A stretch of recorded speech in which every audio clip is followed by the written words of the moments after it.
This week's Beyond Clean Expert Series episode entitled Loaner Tray Taxes was written by vendor management expert Jeff Wirtz, Vice President at Sergio Health. Recently, a hospital system announced that they would be charging $100 per loaner tray delivered.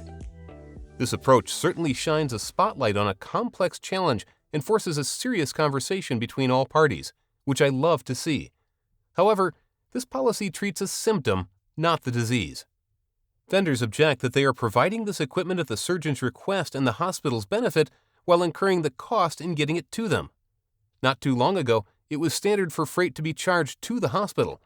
Now the tables have turned and the vendors are getting charged?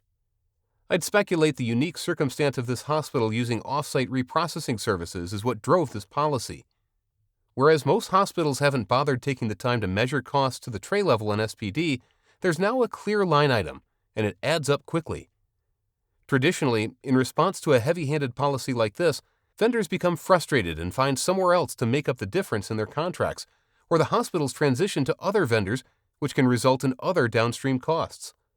Does this sound like the definition of insanity to anyone else?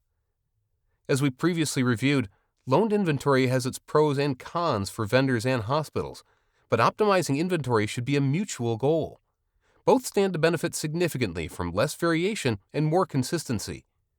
Whether you are a hospital or a manufacturer, you stand to benefit from better measurement and analysis of your own data so you can come to the table with newer solutions.